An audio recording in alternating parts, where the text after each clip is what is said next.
our next speaker will share how Bayer is driving this transformation within its production and supply chains. And I'm very happy to welcome the Senior Vice President, Manufacturing, API and Medical Devices Lead at Bayer, Dr. Timo Fleßner. Applause! Don't get tired. Thank you very much, and thank you very much for having me. You explained already a little bit why I'm standing here, because when you think about the pharmaceutical industry and our products, you could ask the question, why is this guy here? The pharmaceutical products are being dissolved, metabolized in human bodies, and why is he talking about circularity? These things are gone. And why is this guy talking in the section of packaging? I will try to give you a little bit of a glimpse on what is going on in the pharmaceutical industry. And I will also maybe give some food for thought, because we don't have all the answers to the most likely questions. What I really liked about Jan Sultemeyer's talk was that he talked about the aspirin for plastic. Those of you who listened heard this. I will talk more about the aspirin and the plastic for aspirin. So first of all, when we in the pharmaceutical industry, specifically we at Bayer, when we talk about sustainability, this picture is a very important one. First of all, it is very important to mention that people and planet, sustainability and health of people are very closely connected. I think we are all fully aware of this, although in the press and media currently you might read something different. This is super crucial, and sustainability for the planet and for the health of people is something that is driving us to move our products ahead and our innovation ahead. At the same point in time, and that's also part of the truth, we all, wherever we work, we need to earn our money. We need to earn our salaries. We need to make profit. And that's a very important topic, not an easy one. It sounds so easy. We need to make money. When we talk about innovation, when we talk about new approaches to address circularity, it might not immediately benefit to your profit. So that is really something where we need to find the right balance and have the right focus. So for the long-term growth of our company, we are fully convinced that sustainability is making a difference. Circularity is a very important piece in sustainability, and this is why we are a sponsor of the Circular Valley from the very beginning. We are doing a lot of work, including innovation, with a number of companies from the outside, with universities and internally. A little glimpse into the pharmaceutical industry. For those of you who are not that familiar with it, it starts with the active pharmaceutical ingredient. So that's basically the essence of the treatment. This is where green chemistry, as was mentioned at the very beginning, is coming into play. So the active pharmaceutical ingredient is, in most cases, produced via a chemical manufacturing process. Then comes the formulation. The formulation is tablet formulation, injectors, gels, capsules, whatever you can imagine. So you all know this from when you need treatment.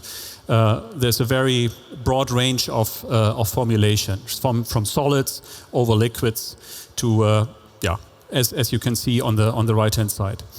And then comes the packaging piece, which clearly is the reason why we are talking here about packaging in this sector and pharma in this sector.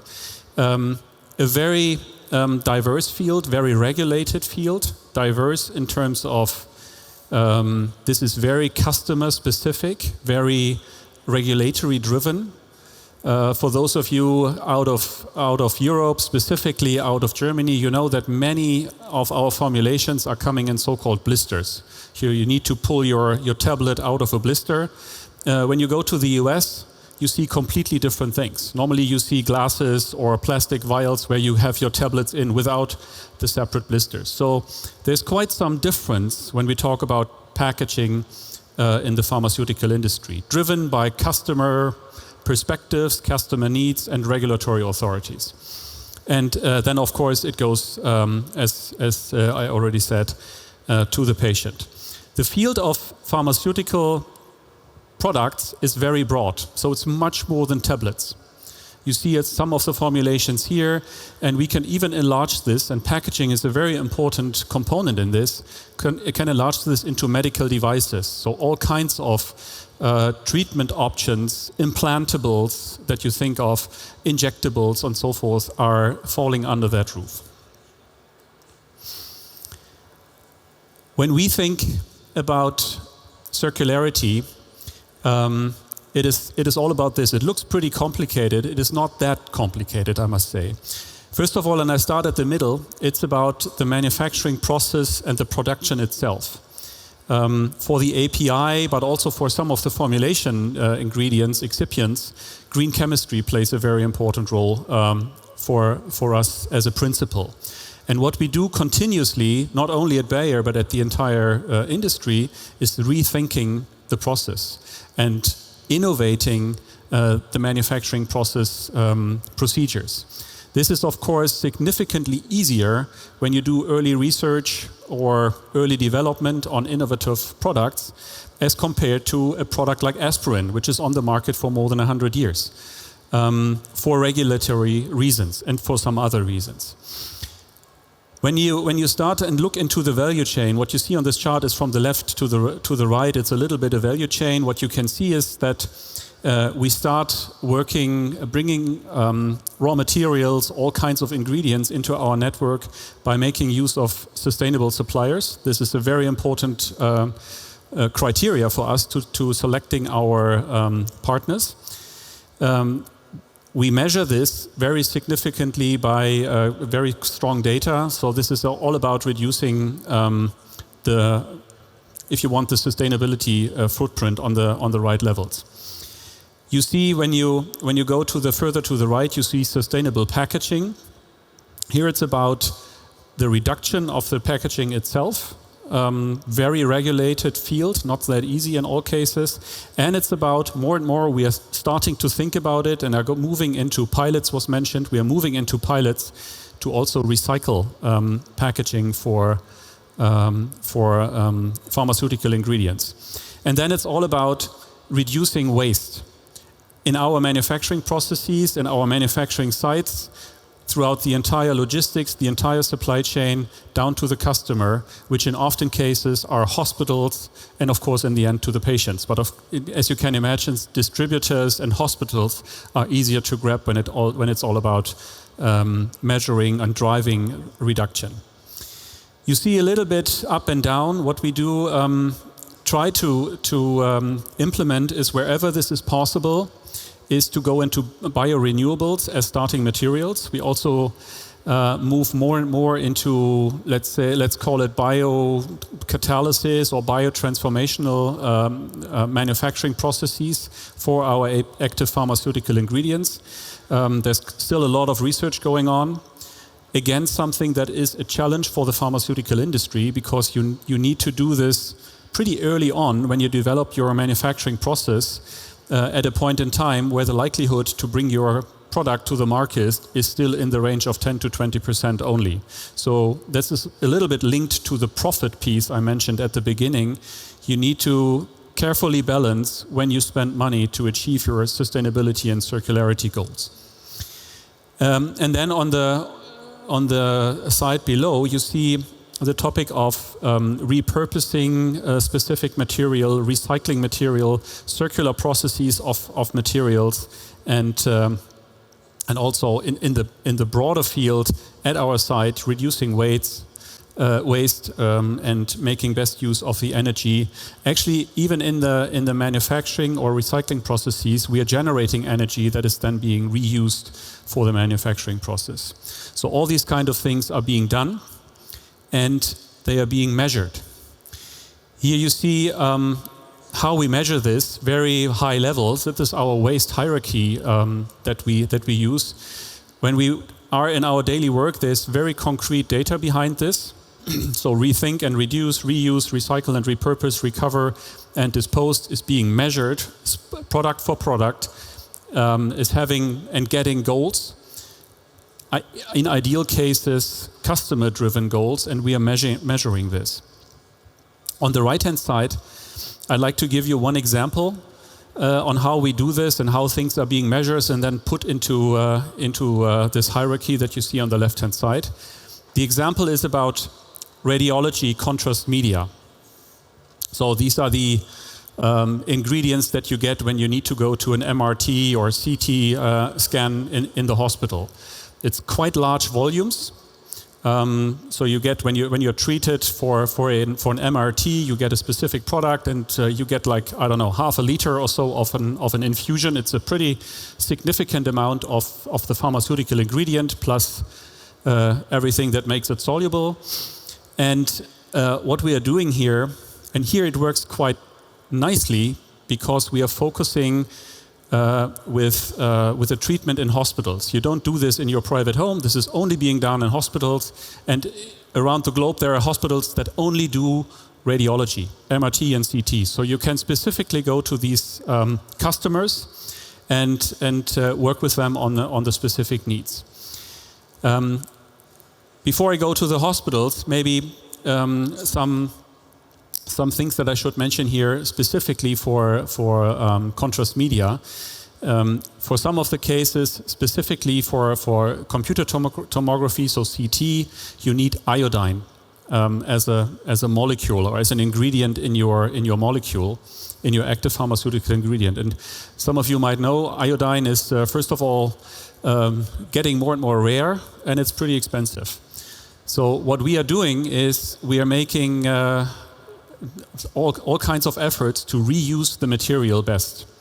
Actually, from our manufacturing process, you can imagine that there's some byproducts here and there. Wherever there's iodine in, we are getting that out. That is really a circular process where we take whatever we have, clear it up, and bring it back into our manufacturing process. And we even go to the hospitals where non-used contrast media is actually being brought back to us, and we are doing the recycling, getting back the iodine, getting back the relevant pieces of the molecule, and bring it back into our system. You see here some data. The annual production volume for this active pharmaceutical ingredient this is a Bayer product, is around 1,800 tons per year. This is for a pharma product, a very high volume, super large. And a big piece of this is iodine, which is a very heavy atom, as most of you know. What we do is we recycle and repurpose 300 tons of iodine. So that's quite significant, a significant portion of the overarching volume that we produce here. That is linked to CO2 savings. And what we also do is we make reuse, we recycle basically the solvents in our manufacturing process. We do this in a fully dedicated facility. Right next to the facility, we have a fully dedicated solvent recovery plant where more than 95%, actually more than 98% of the solvent is being reused. So this is a fully circular process for the production of contrast media under pharmaceutical quality conditions. That's very important to mention. It's not easy to get because the quality standards in the pharmaceutical industry, as most of you know, are very high. So that's the example. I cannot talk about more details about the packaging and the device piece because there is a link when we talk about contrast media to exactly that. We are also working on this, but this is currently nothing that we can talk about in the public. This is the data on the active pharmaceutical ingredient, and the rest will follow once we are a little bit more advanced. So, and here comes some prerequisites, some description of situation, also some challenges, and maybe some food for thought for the audience. What is actually pushing us and what is also maybe hindering us to move into more circular or more sustainable processes in the pharmaceutical industry. At the very first, I need to mention, and this is not blaming anything, but it's important to understand it's the regulatory system. It's the regulatory environment in the pharmaceutical industry. If you want to bring a product to the market, it takes years to get all the regulatory approvals that are needed. And it's still, these days, very tough to get a product changed. And it goes down to the to the blister, down to the packaging, to your material, how you sell it. You cannot easily change this once you have gotten it approved by one of the authorities in the various countries or regions of the world.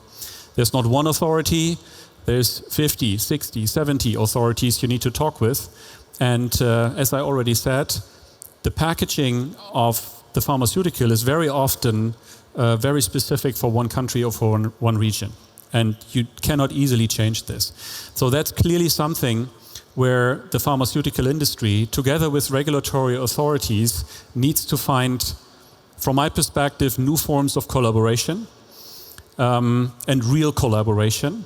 Maybe it even needs the regulatory authorities, driven by the governments, to a little bit force and drive the pharmaceutical industry to do some things differently. Currently, the regulatory authority is very often hindering new things, moving into sustainability and circularity. That, from my perspective, from our perspective, is something that needs to change. The second piece, it's about balancing values. So this is really about what I said at the very beginning. Find the right balance on short-term, long-term goals, including sustainability data and financials and profit. So if you really want to drive this, you need to be able as a company, as an industry, to have your longer-term perspective, your longer-term vision on sustainability goals that may cost a little bit short-term. And this is again something where there needs to be some sort of a link to the regulatory piece I mentioned earlier, because there is a link to financials and just to all the things and all the efforts that need to be put into place. So you need to balance that. And as an industry, we need to be willing to a little bit lose the profit at the beginning, but longer term, and I'm personally fully convinced that longer term this will pay off, you get the credit for what you're doing in terms of circularity and sustainability. And last but not least, it's customer behavior. And the customer is, of course, the patient, it's our distributors, and it's hospitals, so where people are actually treated. And these are often, in often cases, I must say, also very critical to the pharmaceutical industry, where we do not always listen what the hospitals, what the patients really want and are willing to take and are willing to change. And this is something where also we should dare to talk more and to get a thorough understanding and a joint understanding on how things can run differently, with a full focus on the customer needs. So with that, I thank you very much. I'm through with my little overview. I hope I could give you some insights into the challenges, but also the chances for the pharmaceutical industry. And maybe there was the one or the other food for thought in what I told you about. And maybe you have some answers to my questions. Thank you very much.